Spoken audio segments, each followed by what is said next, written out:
Here, dankie dat ons vandag net soos ons is,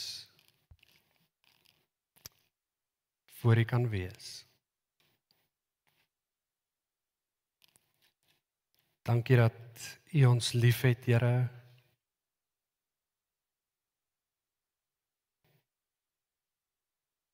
Al is ons gebroke mense wat soveel keer val, en dat U verby dit alles kyk om te sê, I love you, my child.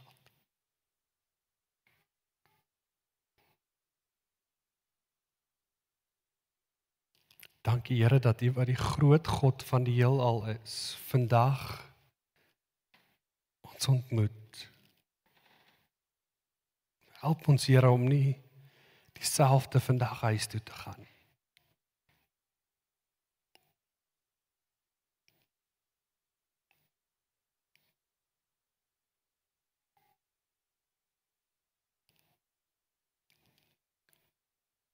Dankie dat U ons liefhet, net soos ons is.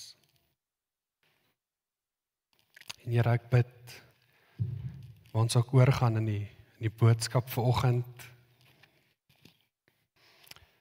dat ons dit saam met U doen, Here.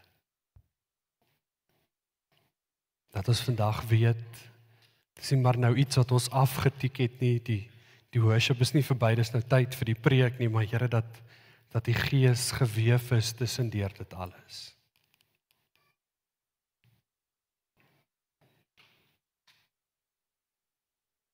Maak ons harte oop, in Jesus se naam. Amen.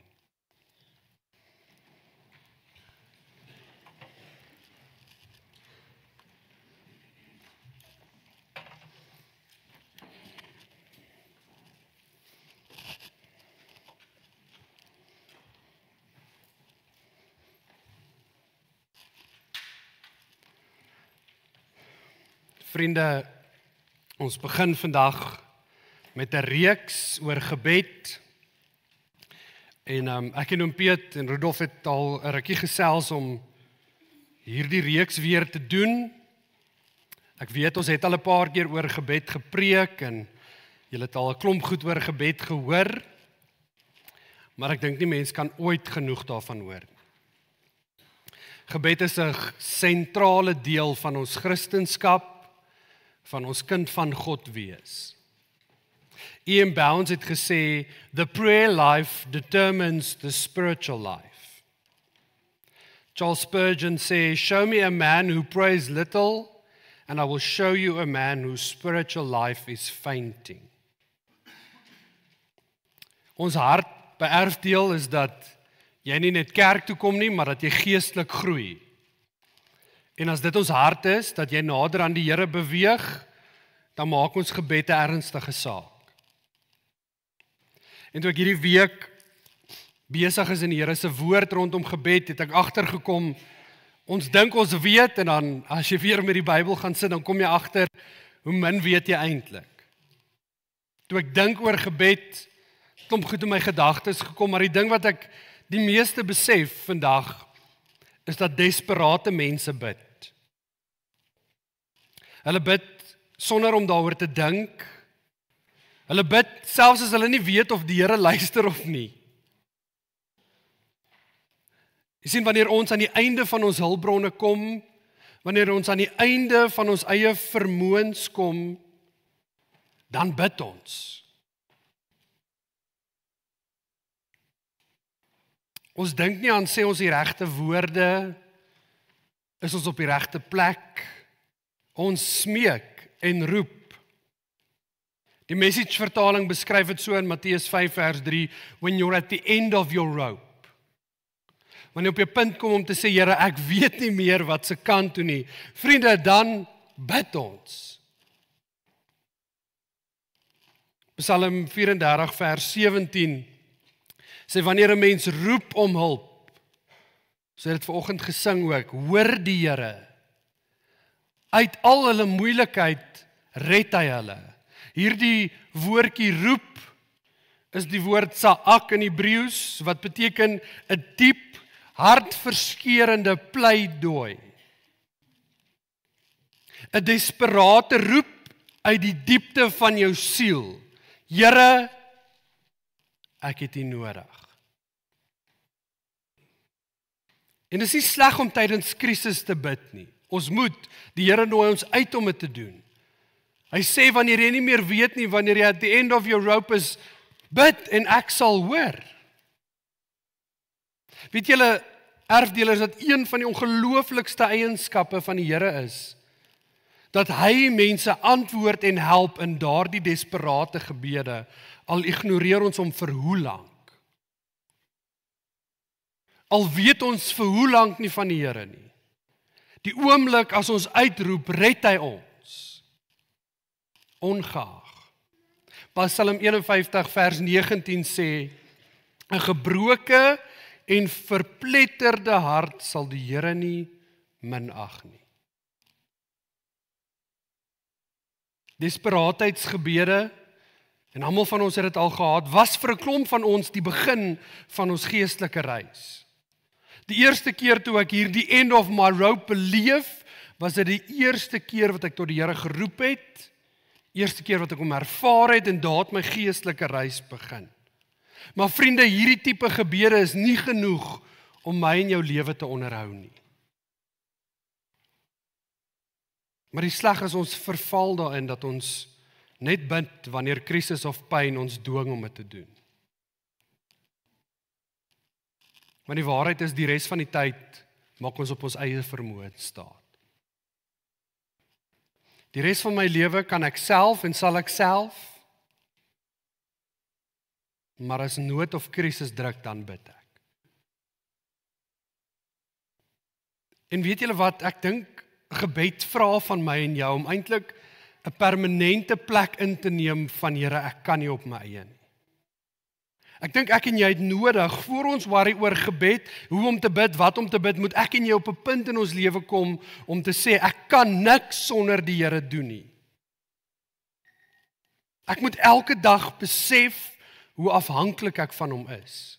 Want as ek dit nie besef nie, dan gaan ek nie bid nie.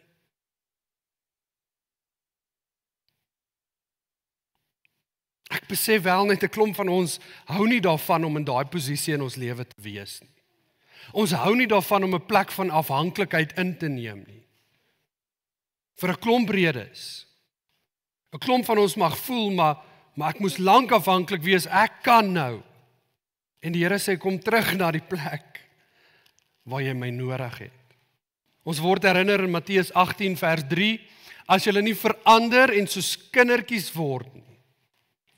Sien, daar moet 'n verandering in my en jou lewe gebeur, waar ons soos kinders word. Ja, daar's 'n klomp goed wat dit kan beteken, maar ek dink die groot ding, wat dit beteken in die Griekse woord gee iets daarvan, is dat ek en jy soos kinders afhanklik moet wees.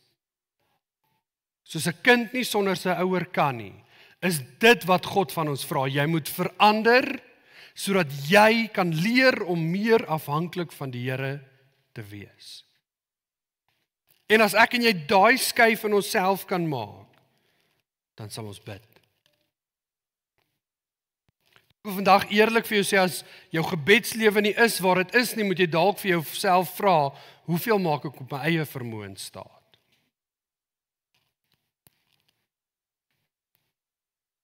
As ons nie ons behoefte aan God erken nie, dan gaan ons nie bid nie. So ek wil vir jou vra, as jy bereid om te erken, dat jy nie alles weet nie, dat jy nie self kan nie,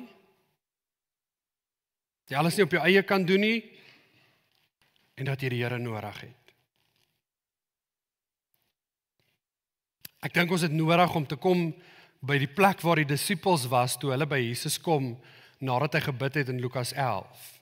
Dan het hulle hierdie eenvoudige woorde, Here, leer ons bid. Ek dink ek en jy het nodig om daai plek vandag in te neem. Here, leer ons om te bid. En as daar iemand in die Bybel is wat ons baie van gebed kan leer, is dit 'n man met die naam Jakobus. Nou die kerkgeskiedenis leer ons dat die apostels was aangestel om leiers van kerke te word. En Jakobus, julle weet is Jesus se halfbroer nê, hy was aangestel om die kerkleier in Jerusalem te wees. En dan wat in baie tyd in daardie tyd sou gebeur is, die gemeentelede, net soos baie van julle sê net nie vir ons nie, het vir die dominee 'n bynaam gekies. As jy nou giggel, dan wil ek nou wonder wat sê julle van die dominees. Anyway, hulle het 'n bynaam gekies. En ou Jakobus se bynaam was kameelknie. Jakobus kameelknie. En hulle het hom dit genoem omdat hy na bewering soos 'n kameel se knie harde eelte op sy knie gehad het. En hy het dit gekry omdat hy soveel tyd op sy knieë in gebed voor die Here deurgebring het. En ek weet dit klink soos 'n spotnaam en ek kan my nie dink as jy vandag iemand dit moet noem nie. Maar ek sê vir myself, wat 'n ongelooflike eer om kameelknie genoem te word. Omdat jy soveel bid, soveel tyd voor God op jou knieë is. Hierdie man wat genoem is kameelknie, wat ernstig was oor gebed, leer vir ons die volgende. Jakobus 5 vers 16, die gebed van 'n gelowige het 'n kragtige uitwerking. Ons tema vandag daar is krag in gebed. Ek weet dit klink eenvoudig, maar is baie keer eenvoudige goed wat ons vergeet. Maar vriende, ek wil vandag vir jou sê, daar gebeur ongelooflike goed wanneer ek en jy bid. Ek het gelees hierdie week, hulle sê, die wêreldgeskiedenis behoort aan die voorbidders, want daar kon klomp goed in ons wêreld gebeur het, waarvan ons nie eers weet nie, omdat mense gebid het. Krag in gebed. Die Amplified van hierdie vers sê die volgende: the heartfelt and persistent prayer of a righteous man, a believer, is able to accomplish much. En dan hierdie mooi, hy sê, when it's put into action, want hier is belangrik, jou gebed must be made effective by God. So dis nie eintlik ons gebed wat die krag het nie, dis God, nee. Maar hy sê, when put into action and made effective by God, our praise is dynamic and have tremendous power. Die gebed van 'n gelowige, my gebed, jou gebed en ons gebede, vriende, het krag. Gebed verander dinge. En in my voorbereiding het ek gaan lees oor hoe ernstig die Here gebed beskou. Daar's hierdie verhaal in Openbaring 8, 'n gebeurtenis wat vir ons wys hoe ernstig die Here oor gebed is. Openbaring 8 vers 1 sê, toe die lam die 7de seël oopmaak, het daar 'n stilte in die hemel gekom, omtrent 'n halfuur lank. So jy moet jou nou verbeel, die lofliedere, die gejuig in die hemel, en skielik is daar 'n halfuur stilte. En daar het 7 engele gesien wat voor God staan. En daar was 7 trompette, en 'n ander engel het toe gekom en by die altaar gaan staan, en saam met hom het hy die gebede van al die gelowiges op 'n goue altaar voor die troon vir God geoffer. Die rook van die wierook wat deur die engel geoffer is, het saam met die gebede van die gelowiges voor God opgestyg. Stel jou gou voor, die gejuig in die hemel, die opgewondenheid, die aanbidding van God en skielik stilte. En alles in die hemel stop, sodat God kan luister. En ek weet nie of ek vir jou vandag dit reg verduidelik nie. Ek weet nie of my woorde gebroke is nie, maar ek dink nie ons verstaan die omvang van wat hier gebeur nie. Alles in die hemel stop, vir een rede. En ek weet, ek weet nie of my woorde gebroke is nie, maar ek dink nie ons verstaan die omvang van wat hier gebeur nie. Alles in die hemel stop, vir een rede. En ek weet, ek weet nie of my woorde gebroke is nie, maar ek dink nie ons verstaan die omvang van wat hier gebeur nie. Alles in die hemel stop, vir een rede. sodat God kan luister. En as jy dit net kan begryp vandag, dat wanneer jy bid, sê die woord, stop die hemel, sodat God jou kan hoor. Besef julle toe ons gesing het vandag, God gesê, ek wil luister.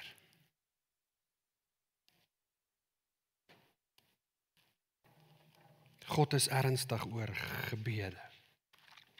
Psalm 141 vers 2 sê, ek bid tot U, dat my gebed moet wees soos 'n wierookoffer wat ek bring.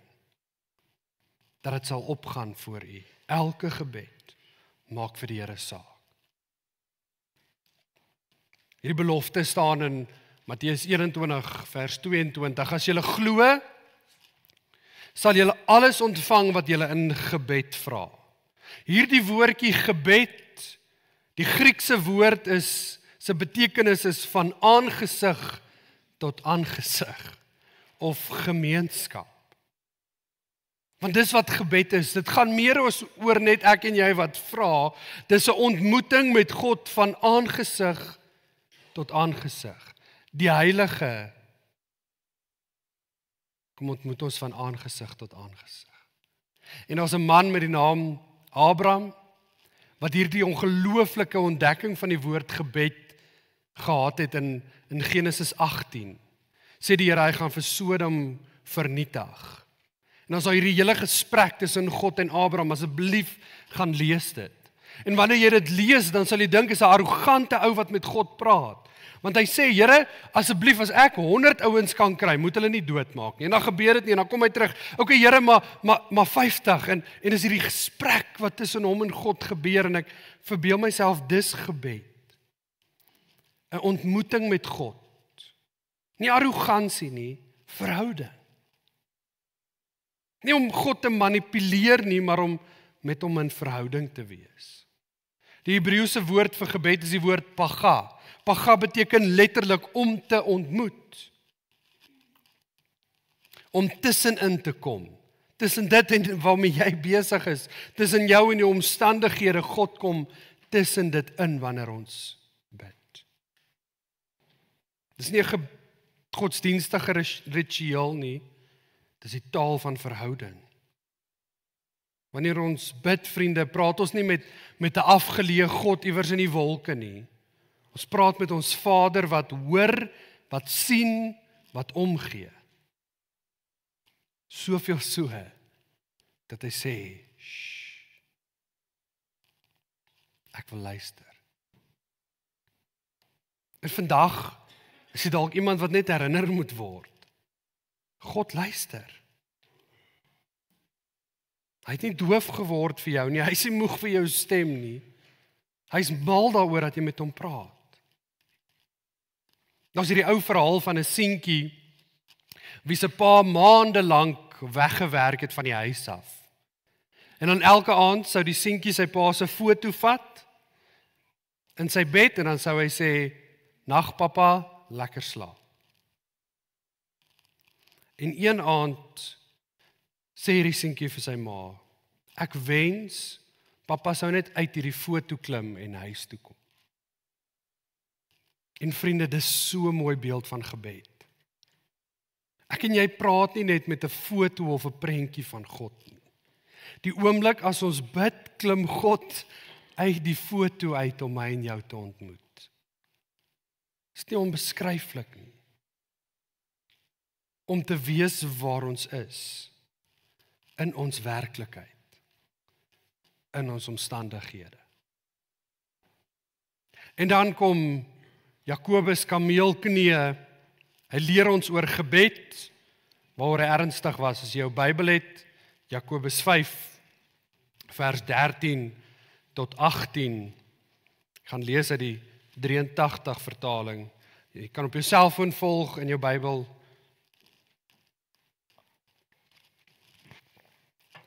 Jakobus kom, dan leer hy ons oor gebed, hy skryf. As daar iemand onder julle is wat swaar kry, moet hy bid. As daar iemand is wat opgeruimd is, moet hy lofliedere sing. As daar iemand van julle is wat siek is, moet hy die ouderlinge van die gemeente laat kom en hulle moet vir hom bid en hom met olie salf onder die aanroering van die naam van die Here. En as hulle gelowig bid, sal dit vir die siekte genesing bring. En dan nie baie belangrik, die Here sal hom gesond maak. As hy gesondig het, sal dit hom vergewe word. Bely julle sondes eerlik teenoor mekaar en bid vir mekaar, ook sodat julle gesond kan word. Die gebed van 'n gelowige het krag. Vers 17, Elia was 'n mens net soos ons. Hy het ernstig gebid dat dit nie moet reën nie, en in die land het dit 3 jaar en 6 maande lank nie gereën nie. Toe het hy weer gebid, en die hemel het reën gegee, en die aarde het sy oes gelewer. Tot sover die woord van die Here. Jakobus sê, as jy in die moeilikheid is, bid. As jy bly is, bid. As jy siek is, bid. As jy gesondig het, bid. In ander woorde, in enige seisoen van jou lewe, vreugde, hartseer, of in jou krag of in jou swakheid, moet jy bid. Jakobus begin, dan sê hy, as daar iemand onder julle is wat swaar kry, moet hy kla en skinder en moan en paniekerig raak. Kan julle nou sê nee, ek wil net sien julle is wakker. Asseblief iemand. Ongelukkig is dit ons baie keer wat ons in ons eie Bybels vir onsself skryf. Wanneer iemand onder julle is wat swaar kry, moet hy bid. Hierdie woordjie swaar kry in die Grieks word eintlik vertaal met as iemand in 'n moeilike omstandighede is. Of dit finansiëel is, of dit emosioneel is, wat se ook al area van jou lewe, as jy in die moeilikheid is, moet jy bid. Wanneer jy iets in die gesig staar wat jou hart breek, wat jou vrede steel, moet jy bid. Hoekom? Want gebed verander sake. Wanneer jou krag op is, wanneer jy nie meer weet wat om te doen nie en wat se kant toe om te gaan nie, wanneer jy eintlik net kan sê, Here, help my, dan antwoord God, want hy stel nie belang in grammatika en regte woorde en lang gebede nie. Hy wil net jou eerlikheid hê. En dis ongelooflik, Max Lucado sê, en ek het dit hier opgesit, want ek voel jy moet dit vandag hoor. Our prayers may be awkward. Our attempts may be feeble. But since the power of prayer is in the one who hears and not in the one who says it, our prayers make a difference. Ek dink aan Petrus, toe hy op die water loop en hy val, het hy net gesê, Here, red my. God het hom gehelp. Dawid beskryf dit so, hy sê, in my nood roep ek na die Here, ons het dit gesing, ons het dit gelees, Psalm 18, ek roep om hulp, in sy paleis het hy my gehoor. Hy luister na my. En hoor hierdie ongelooflike belofte. Ek het gesê hulle moet penne bring, want hierdie moet jy nou eintlik net op jou preekopsomming neerskryf, of iewers daar op 'n foon 'n nota maak. Jesaja 65:24 sê die volgende. Dis nou nie vir jou blaadjie nie, nê. Hou jou blaadjie vir nou. Dis soos die klip wat die dominee op die verhoog sit, dan preek hy, sê hy niks oor die klip nie, en dan wil almal weet, hoekom is daar 'n klip, nê. Hou jou blaadjie vir later. Skryf net iewers dit neer, 'n notaboekie op jou foon, Jesaja 65:24. Sê die volgende woorde: voor hulle nog roep, sal ek antwoord. Terwyl hulle nog praat, sal ek hulle gebed verhoor. En as daar iets is in jou lewe waarvoor jy bid, dan vat jy hierdie teksvers en jy plak hom in jou huis en in jou kar en in jou waar ook al in jou spieël. En jy sê vir jouself, die Here sê nog voor ek praat, sal hy hoor en verhoor. Jakobus gaan aan. Hy sê as jy swaar kry, as jy in moeilike tye is, bid. Dan sê hy die volgende, hy sê as daar iemand is wat opgeruimd, vrolik, daar moet hy lofliedere sing. Lofliedere is ook gebede aan God. nê. So wanneer jy vrolik is en bly en dankbaar, dan moet jy bid.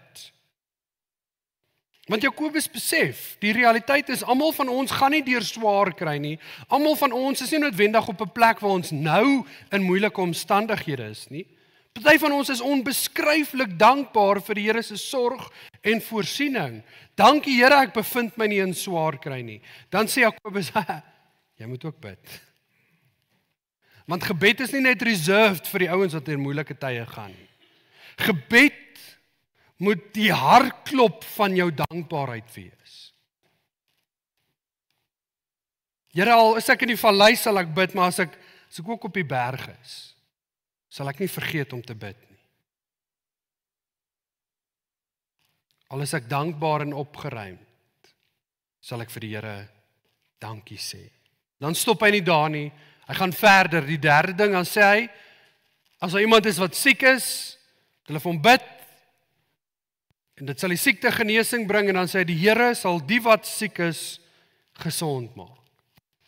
En ons het baie keer fokus ons op die ouderlinge en die olie en die vorentoe kom en hulle moet vir hom hande oplê en maar die kruks en die kern van hierdie teks is daai woorde in bold, die Here maak gesond.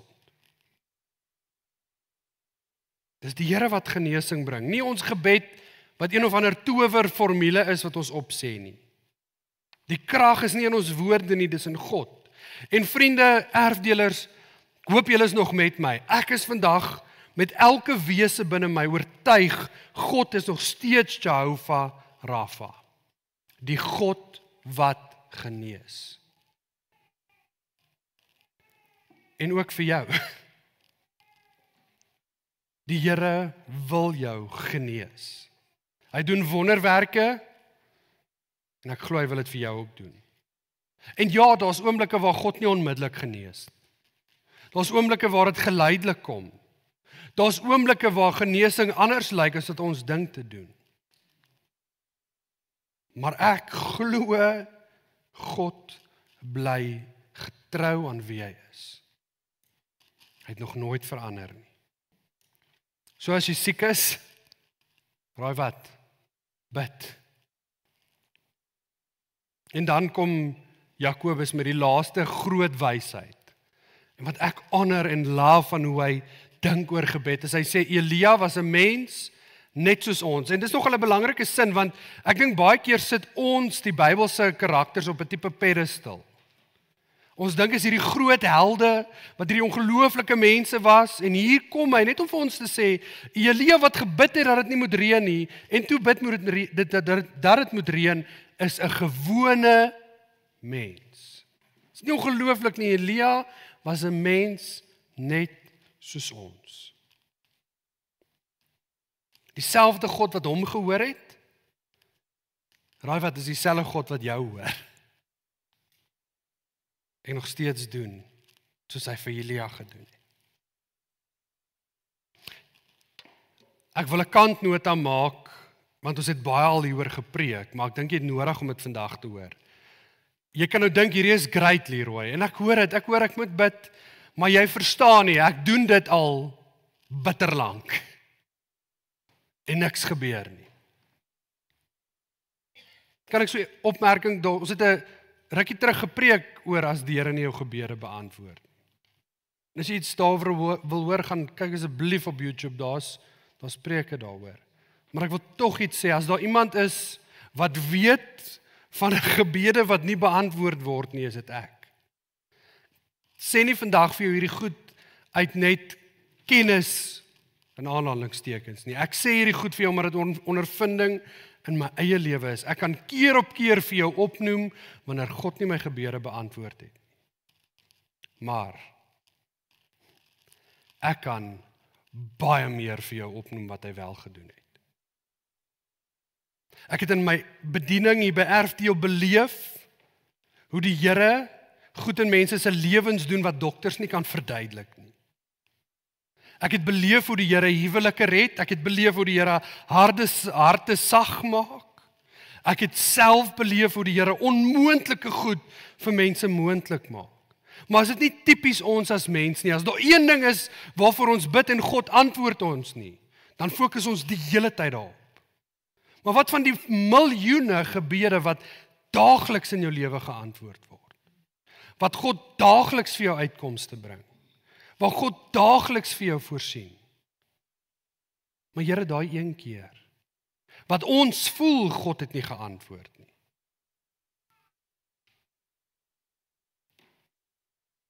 Dalk het ons die verkeerde idee wanneer jy bid. Jy sien, gebed draai nie God se arm nie. Dit vat sy hand. Kan ek dit weer sê, want ek dink nie julle het mooi gehoor nie. Gebed is nie daar om God se arm te draai nie. Dit sê ons vat sy hand.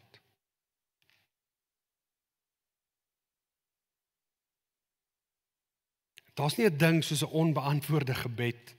Dis nie verniet nie. Partykeer leer dit ons uithou vermoë. Partykeer herinner dit ons net dat ons nie in beheer van ons eie lewe is nie. Partykeer herinner dit ons net hoe nodig ons eintlik die Here het. F.B. Meyer sê, the greatest tragedy of life is not an unanswered prayer, but an unoffered one. Weet nie of jy op 'n plek is in jou lewe waar jy voel, dit maak nie meer regtig saak om te bid nie, want niks gebeur in elk geval. 1 Tessalonisense sê bid sonder ophou. Bid sonder ophou. Dalk jy vandag ophou bid, omdat jy dink dit werk nie. Dalk het jy teleurstelling al beleef. Dalk het jy gebid vir genesing, maar dit wil nie kom nie. Gebid vir 'n deurbraak, niks gebeur nie. Dalk bid jy vir kinders, dit wil nie kom nie. Vandag is my hart om regtig vir jou te sê, wil jy maar nog steeds bid nie.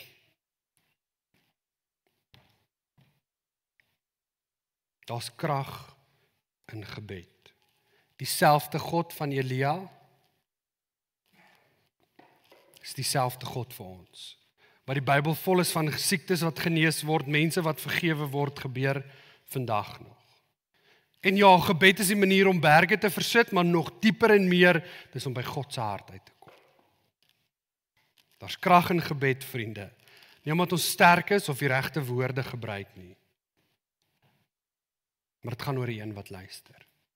Wat die hemel stil maak om jou te hoor. So kom, praat met hom, vertrou hom. Daar's krag in gebed. Terwyl ek afsluit vandag, wil ek jou uitdaag met 3 eenvoudige woorde. Bid weer daarvoor. Gereeld nooi die Here ons uit, vra